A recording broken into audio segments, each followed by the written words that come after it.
캄보디아에 갇혔어요. 살려주세요. 2025년 12월 2일 대한민국 경찰청 112에 긴박한 전화 한 통이 걸려왔습니다. 전화를 건 사람은 캄보디아에서 실종된 20대 한국인 남성의 가족이었습니다. 아들이 베트남 국경 근처 어딘가에 감금돼 있다고 합니다. 연락이 끊긴 지 일주일이 넘었습니다. 제발 구해주세요. 경찰은 즉시 움직였습니다. 코리아 전담반 소속 경찰관 4명이 캄보디아로 급파되었습니다. 그리고 12월 18일 베트남 국경에서 불과 50m 떨어진 몬돌기리 지역 캄보디아 경찰 40여 명과 한국 경찰 4명이 범죄단지를 급습했습니다. 건물 외곽을 봉쇄하고 진입을 시작했습니다. 결과는 성공이었습니다. 감금돼 있던 20대 한국인 남성 1명을 구출했습니다. 피싱 범죄에 가담한 한국인 26명을 현장에서 검거했습니다. 여러분, 이게 영화 이야기가 아닙니다. 불과 며칠 전 실제로 벌어진 일입니다. 더 충격적인 사실이 있습니다. 이번 급습은 12월 한 달 동안 3번째 작전이었습니다. 12월 한 달 동안만 캄보디아에서 구출된 한국인이 2명, 검거된 한국인 범죄 혐의자가 무려 92명입니다.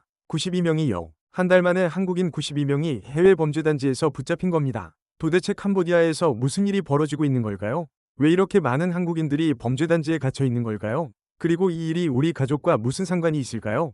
오늘 영상에서는 캄보디아 범죄단지의 충격적인 실태를 낱낱이 파헤쳐드리겠습니다. 여러분의 자녀가, 손자가, 손녀가 해외에서 좋은 일자리를 구했다고 말한다면 이 영상을 꼭 보여주십시오. 좋아요와 구독, 알림 설정까지 부탁드립니다. 자, 그럼 시작하겠습니다. 구독과 좋아요, 그리고 댓글로 우리 국민들의 안전을 응원해주세요.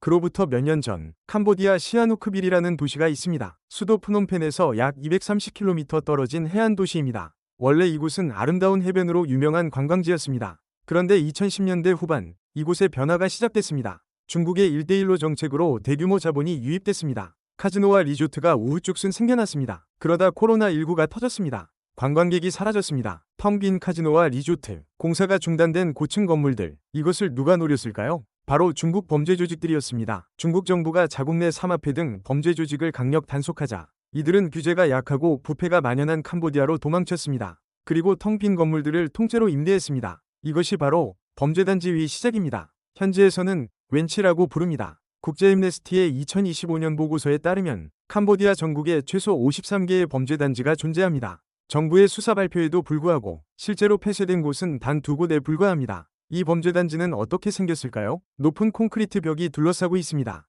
철조망과 전기방벽이 설치되어 있습니다. 감시 카메라가 곳곳에 달려 있습니다. 무장경비원 200여 명이 24시간 순찰합니다. 심지어 매수된 캄보디아 경찰과 군인까지 함께 지킵니다. 안에서는 의식주를 모두 해결할 수 있습니다. 식당, 편의점, 심지어 병원까지 있습니다. 한번 들어가면 절대 나올 수 없는 구조입니다. KBS 기자가 잠입 취재한 결과 이곳에는 한국인뿐 아니라 중국인, 일본인, 대만인, 베트남인, 태국인 등 전 세계에서 납치된 사람들이 갇혀 있었습니다. 이들이 하는 일은 무엇일까요? 바로 보이스피싱입니다. 로맨스 스캠입니다. 암호화폐 투자 사기입니다. 여러분이 받는 보이스피싱 전화, 그 전화가 캄보디아 범죄단지에서 걸려오는 것입니다. 그렇다면 한국인들은 어떻게 이곳에 끌려가는 걸까요? 수법은 교묘합니다. 숙식 제공, 월 800만 원 보장, IT 업무, 경력 무관, 해외 근무, 코인 환전소 직원 모집, 월 1,500만 원. 이런 구인 광고가 텔레그램, 구직 사이트, 온라인 커뮤니티에 올라옵니다. 취업난에 시달리는 2030대 청년들이 연락을 합니다. 면접은 현지에서 봅니다. 일단 오시면 항공편과 숙소를 제공해드립니다. 아무것도 모르고 캄보디아행 비행기를 탑니다.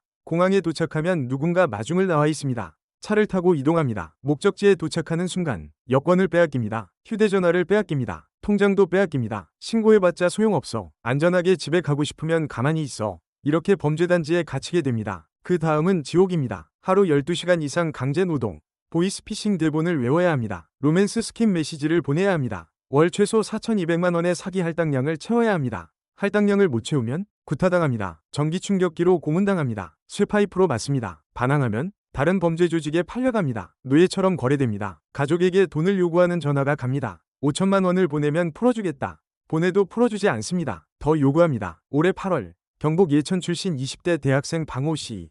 취업 박람회에 다녀오겠다 며 캄보디아로 갔습니다. 그는 대포 통장 명의를 빌려줬다가 5,700만 원 사고가 발생했습니다. 범죄 조직은 그를 고문했습니다. 함께 감금됐다가 구출된 피해자의 증언입니다. 박 씨가 너무 맞아서 걷지도 숨도 못 쉬는 상태였습니다. 병원으로 이송 중 사망했습니다. 사망 원인은 고문과 극심한 통증으로 인한 심장마비였습니다. 20대 대학생이 해외에서 일자리를 구하려다 고문당해 죽은 것입니다. 여러분, 이게 한두 명의 이야기가 아닙니다. 숫자를 보시겠습니다. 캄보디아에서 한국인 납치 신고 건수 2022년부터 2023년까지는 연간 10건에서 20건 수준이었습니다. 2024년 220건으로 폭증했습니다. 2025년 8월까지 1330건입니다. 3년 만에 20배 가까이 늘어난 겁니다. 캄보디아에서 현지 경찰에 체포된 한국인 2023년 3명, 2024년 46명, 2025년 1월부터 7월까지 144명, 3년 만에 48배 폭증했습니다. 취업 사기와 감금 피해 2023년 17건, 2025년 1월부터 7월까지 252건, 15배 가까이 늘었습니다. 왜 이렇게 급증한 걸까요? 첫째, 청년 취업난입니다. 좋은 일자리를 구하기 어려운 청년들이 해외에서 쉽게 돈 벌 수 있다는 유혹에 넘어갑니다. 둘째, SNS와 텔레그램입니다. 범죄 조직들이 온라인에서 적극적으로 피해자를 물색합니다. 그럴듯한 광고로 유인합니다. 셋째, 캄보디아 정부의 방조입니다. 범죄단지와 권력층이 유착돼 있습니다. 훈센 전 총리의 조카가 범죄단지 운영에 연루됐다는 보도도 있습니다. 한국 경찰의 공조 요청에 대한 미외신율이 70%입니다. 외신에서는 이렇게 평가합니다. 캄보디아 정부는 인신매매 범죄를 근절할 의지가 없다. 고위 관료들이 범죄단지와 연루돼 있다. 여기서 복잡한 문제가 있습니다. 범죄단지에 갇힌 한국인들, 이들은 피해자일까요? 가해자일까요? 처음에는 분명 피해자입니다. 취업 사기에 속아 끌려간 사람들입니다. 감금당하고 고문당한 사람들입니다. 그런데 살아남기 위해 범죄에 가담하게 됩니다. 보이스피싱 전화를 겁니다. 로맨스 스캠 메시지를 보냅니다. 다른 한국인을 유인해서 데려오기도 합니다. 피해자가 가해자가 되는 구조입니다. 12월에 검거된 92명, 이들 중 상당수가 이런 경우입니다. 처음에는 속아서 갔다가 나중에는 범죄에 가담한 사람들입니다. 더 충격적인 경우도 있습니다. 아예 처음부터 돈을 벌기 위해 자발적으로 간 사람들입니다. 한국에서 범죄를 저지르다가 캄보디아로 도망간 사람들입니다. 현지에서 총책 역할을 하며 다른 한국인을 유인하는 사람들입니다. 수원의 조직폭력배 남문파가 한국인을 캄보디아로 보냈다는 증언도 있습니다. 경찰에 붙잡힌 한국인 68명이 긴급 여권 발급 등 한국 외교당국의 도움을 거부하면서 한국으로 돌아가지 않겠다고 버티고 있습니다. 왜 그럴까요? 한국에 돌아가면 처벌받기 때문입니다. 캄보디아에서 범죄를 계속하는 게 더 낫다고 생각하는 겁니다. 이래서 문제가 복잡합니다. 구출해야 할 피해자가 있습니다. 처벌해야 할 가해자도 있습니다. 그 경계가 모호한 사람도 있습니다. 경찰은 송환된 사람들을 수사할 예정입니다. 납치와 감금을 당한 뒤 범죄에 가담했는지, 불법성을 인지하고도 적극 가담했는지 이를 철저히 따져볼 것이라고 합니다. 사태가 심각해지자 정부가 움직였습니다. 이재명 대통령은 국무회의에서 이렇게 지시했습니다. 무엇보다 피해자들을 보호하고